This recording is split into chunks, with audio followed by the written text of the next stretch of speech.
Bonjour, bienvenue à votre rendez-vous dominical 8h30, 9h, Tendance Confidence, aujourd'hui en ce 21 juin qui est aussi la fête des pères. Les confidences de 3 chanteuses, Joss Jonathan, Gabriella et Chimène Badi. Bonjour. Bonjour.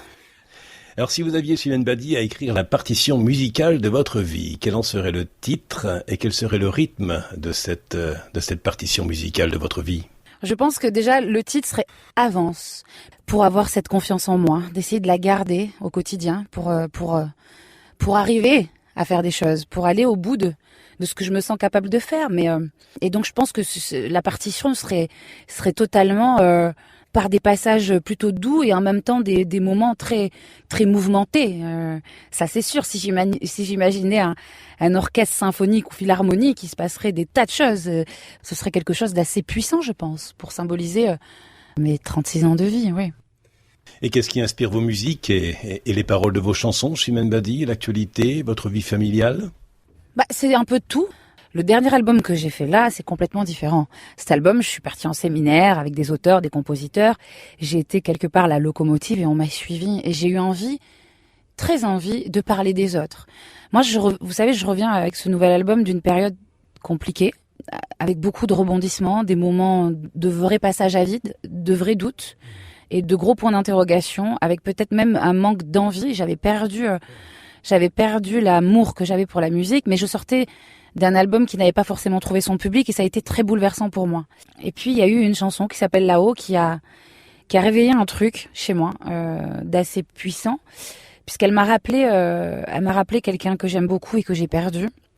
Et dans le texte, j'avais le sentiment que c'était lui qui me parlait. Il y avait un côté un peu mystique comme ça. Et puis le titre Là-haut, tout d'un coup, ça me parlait. Il y avait un truc très bouleversant. Et cette chanson, c'est elle qui m'a donné le chemin à prendre. Et c'est là que j'ai su ce que j'avais envie de faire sur ce nouvel album. Et en fait, ce que j'avais envie de faire sur ce nouvel album, c'était de parler essentiellement des autres. Et ça, j'en avais besoin. Vous disiez dans notre précédente émission, il y a plus de 10 ans, je vais dire ça comme ça, Chimène Badi, que le regard des autres, au début de votre carrière, a été très difficile, et que si vous n'êtes pas un top modèle, pour reprendre vos mots de l'époque, eh bien, il est difficile de réussir en tant que chanteuse et en tant qu'artiste. C'était le sentiment que j'avais, oui. Puis c'est surtout qu'il faut, si on doit remettre les choses un peu dans l'histoire, moi, quand j'ai commencé dans ce milieu, j'ai vraiment été ciblée par rapport à ce que je véhiculais physiquement, c'est vrai. Ça m'a pas empêché de trouver mon public et d'avoir un public qui me suit depuis 18 ans. Et ça m'a pas empêché de faire de la musique, bien au contraire. Donc j'ai été la preuve, comme plein d'autres artistes au jour d'aujourd'hui, que finalement, il ne suffisait pas d'être un physique pour chanter et pour bâtir une carrière. Je pense que celles et ceux qui utilisent leur physique et qui n'ont pas forcément les vraies armes pour se défendre sur scène ne tiennent pas longtemps. Mais ça, je l'ai compris aujourd'hui parce que j'ai mûri, parce que ça n'a plus d'importance.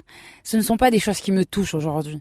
Moi, je suis une je suis une femme de 36 ans, avec ma vie, mes histoires, mes problèmes, mes moments de joie, et ma franchise, parce que je suis quelqu'un de plutôt cash.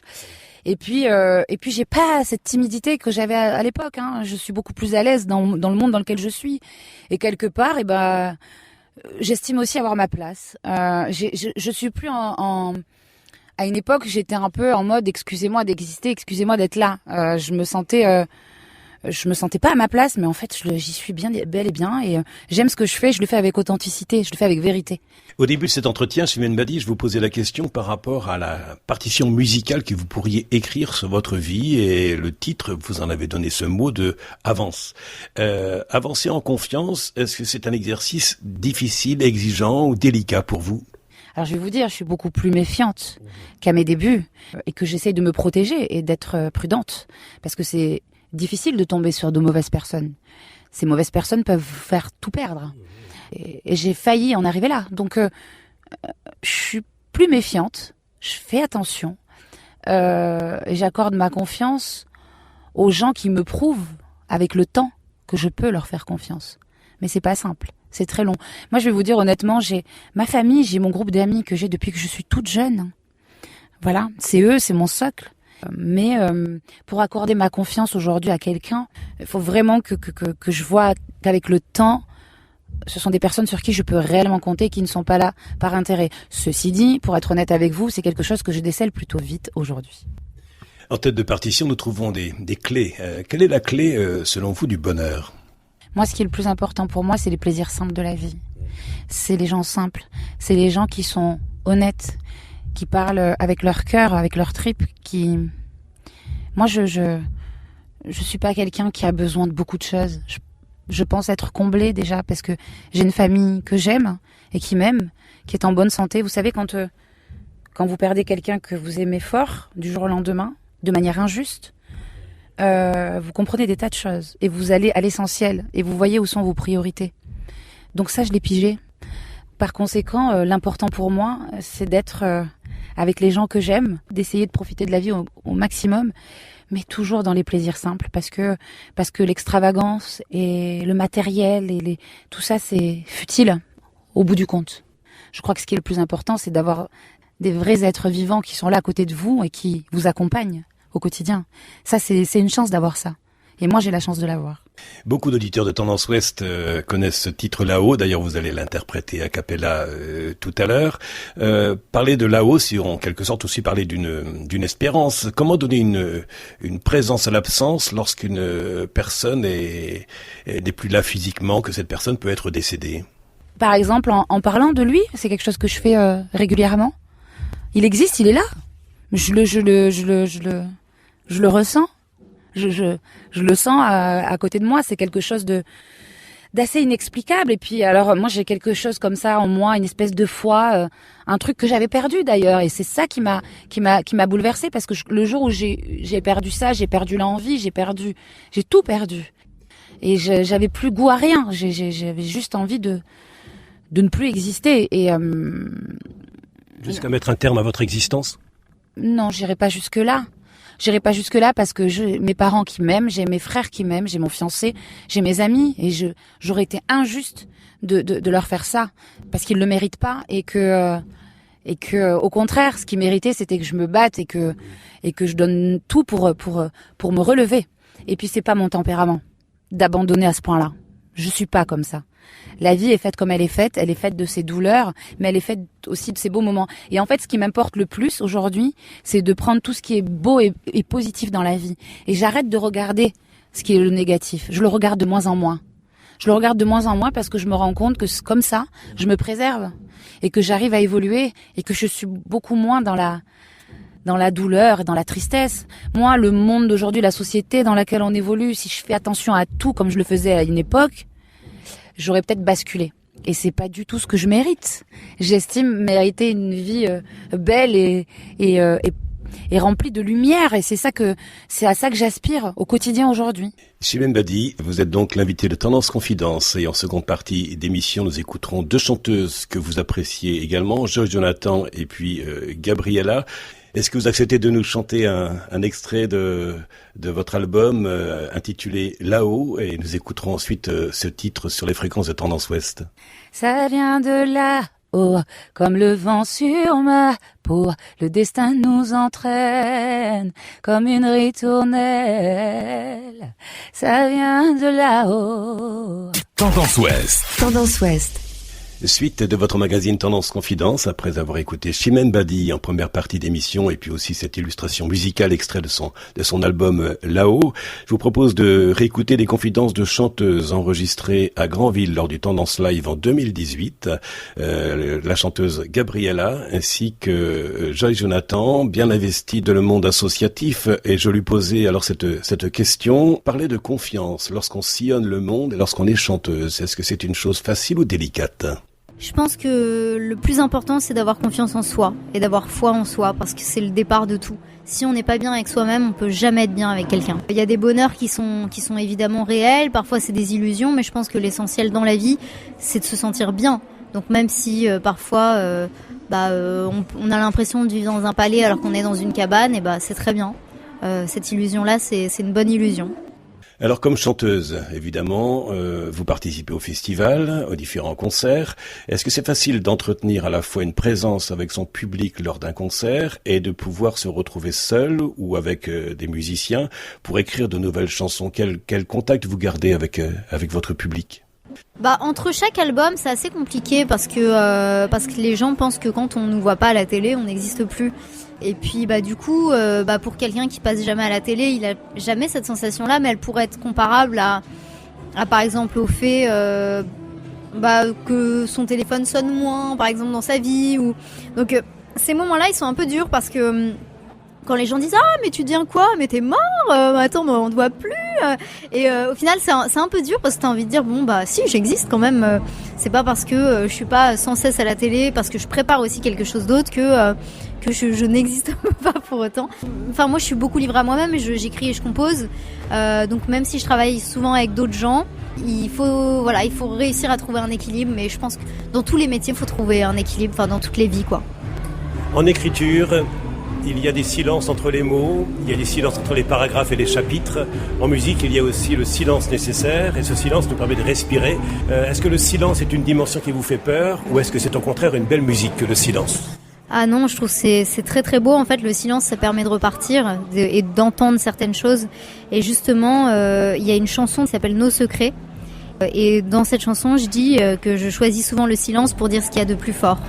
Et parce que je pense qu'il y a des mots qui sont durs à dire par pudeur et que voilà, le silence, ça permet aussi de parler sans les mots. De parler sans les mots, c'est une phrase que je vais retenir de votre part, Jonathan. Nous pouvons aussi parler en action. J'entends par là différents mondes associatifs. Est-ce que vous soutenez différentes associations ? Oui, alors j'ai accompagné la Maison de TED, qui est une association qui travaille avec les autistes. J'ai accompagné différentes associations et effectivement, ça me touche. Après, il faut aussi faire des choses qu'on ressent parce que toutes les causes sont forcément touchantes parce que c'est des éléments qui traitent de la vie et qu'on a envie de s'entraider tous. Mais forcément, on n'a pas le temps de tout faire dans la vie et moi, j'avoue que je suis particulièrement sensible à l'enfance et ça me touche beaucoup parce que c'est à ce moment-là qu'on se construit et qu'on détermine un peu sa vie, quoi. Un très beau nom d'association aussi à Ho Chi Minh, Poussière de vie. J'avais rencontré un astrophysicien qui me parlait de poussière d'étoiles. Entre poussière d'étoiles et poussière de vie, il y a quelque part des relations aussi. Oui, voilà, tout à fait. Poussière de vie, c'était une super expérience parce que c'est pour en fait la réinsertion à la fois d'enfants et de leurs parents qui ne travaillent pas, des enfants qui sont trouvés dans la rue, mais qui ont besoin d'une éducation, d'un toit, évidemment, et donc c'est une association qui va chercher ces enfants dans la rue, qui permet à leurs parents, à leurs mamans de travailler dans le même établissement d'ailleurs que l'école, et les enfants apprennent à lire, à écrire, à compter, à vivre, quoi. Et est-ce que vous arrivez à trouver le tempo assez facilement entre votre vie de chanteuse, votre vie privée, votre vie familiale ? Nous revenons à ce dont on parlait au début de cette seconde partie avec vous, Jonathan, le mot confiance. Et je mets beaucoup de temps à m'abandonner à quelqu'un. Par contre, j'adore voyager, j'adore faire des concerts et vraiment. Mais après, c'est sûr que dans les rapports intimes, on a toujours peur d'être blessé quand on se montre vraiment tel qu'on est, parce que forcément après on est plus vulnérable. Il y a une idée que j'aime beaucoup qui est dans la chanson d'Axel Red, Parce que c'est toi, où elle dit parce que c'est toi le seul à qui je peux dire qu'avec toi je n'ai plus peur de vieillir, parce que c'est toi et non pas parce que c'est le moment, en gros. Donc je résume, et elle dit que voilà, c'est vrai qu'il y a tellement de sentiments qui peuvent être influencés par ce qu'on projette et ce dont on a envie au moment où on rencontre quelqu'un, qui sont pas liés à la personne mais à ce qu'on ressent nous dans notre propre vie. Et je trouve que c'est beaucoup plus beau d'aimer quelqu'un pour vraiment ce qu'il est et voilà. Et pas se dire que c'est lié à un moment. Le titre de cette émission, c'est Au cœur de la vie. Que vous inspirent ces deux mots-clés, cœur et vie? Le cœur bat pour la vie, pour qu'on se sente vivant, et pour faire battre son cœur, faut vivre des belles choses, voilà. Continuons d'écouter quelques confidences avec une autre chanteuse qui vient du Québec avec un très bel accent qui s'appelle Gabriella, rencontrée aussi au Tendance Live à Granville en 2018. Et je lui posais cette question, pourquoi la composition musicale était toujours aussi importante pour elle? De composer des chansons, c'est quelque chose de merveilleux parce que ça permet vraiment d'évacuer toutes les émotions. Puis moi, ce que j'aime, c'est de travailler en équipe aussi, d'être en studio, un peu d'avoir cette tension de vouloir composer quelque chose et après un relâchement immense lorsqu'on a l'impression de trouver quelque chose qui va un peu changer une carrière. Après, j'adore aussi le live, c'est ce que j'aime le plus, faire des concerts, puis ça permet vraiment de rencontrer plusieurs personnes. Puis moi, c'est vraiment un privilège d'être dans un autre pays aussi, puis d'absorber toute cette nouvelle culture. Et vous jouez également du violon. Il est commun de dire que le violon permet de restituer d'une manière assez fidèle les émotions humaines. C'est sûr que le violon reflète vraiment l'âme d'une personne parce qu'on peut tellement faire des choses différentes avec le violon. On peut l'exprimer dans un feu de joie, on peut jouer des chansons mélancoliques, puis tout est vraiment relié aux sensations corporelles. 2 instruments portatifs, vos cordes vocales puisque vous êtes chanteuse, et puis les cordes de votre violon qui vous accompagnent dans vos différents déplacements sur scène. Une harmonie délicate à trouver entre les deux. Ça fait quand même, depuis que j'ai 6 ans que je travaille très fort. Mon rêve, c'était de devenir une violoniste. Finalement, ça a totalement échoué. Je suis devenue auteur-compositeur, puis finalement, je prends le violon. Mais c'est sûr que la combinaison des deux, j'adore. Puis en plus de ça, c'est pas très lourd à transporter en voyage, les cordes vocales et les cordes du violon. Un travail exigeant et qui suppose beaucoup de répétitions, et aussi un travail exigeant que de révéler la musique intérieure de l'instrument et aussi votre musique intérieure, Gabriela. Tous les jours, j'ai l'impression que je dois apprivoiser cet instrument-là, dépendant de l'humidité, dépendant de l'émotion du violoniste, dépendant de tout, des pays. L'instrument change constamment. C'est très intéressant. J'ai un petit peu une relation d'amour-haine avec cet instrument parce que si je le délaisse pendant 4 jours, je dois rattraper pour vraiment être en forme musicalement. Alors, je dois toujours le traîner près de moi, de l'explorer tous les jours. Ce qui est intéressant et délicat, c'est le cas de le dire, c'est que plus t'apprends avec cet instrument puis avec la musique, plus tu te rends compte que tu vas jamais atteindre la perfection, puis il y a toujours quelque chose à améliorer. C'est assez déstabilisant, puis en même temps, ça donne un but clair dans la vie. Alors c'est un travail, un combat de tous les jours, puis un combat que j'apprécie énormément, puis qui me permet de faire des belles rencontres comme ce soir. Mais voilà, c'est ce que j'ai essayé de faire ce soir à Tendance Ouest. Merci beaucoup Gabriela pour ce temps accordé à Tendance Ouest et son magazine Tendance Confidence, avec cette rediffusion aussi d'une émission enregistrée avec Josh Jonathan qu'on avait pu écouter en seconde partie d'émission, et puis en première partie d'émission c'était donc une autre chanteuse appréciée des auditeurs de Tendance Ouest, à savoir Chimène Badi. Dans quelques instants, votre journal de 9h qui vous sera proposé par la rédaction de Tendance Ouest. Auparavant, c'est votre billet spirituel qui ce dimanche, qui est aussi la fête des pères, vous est proposé par l'abbé Henri Vanier du diocèse de Coutances et Avranches. Quant à moi, je vous dis à la semaine prochaine avec d'autres invités. Passez une belle semaine. Podcast by Tendance Ouest.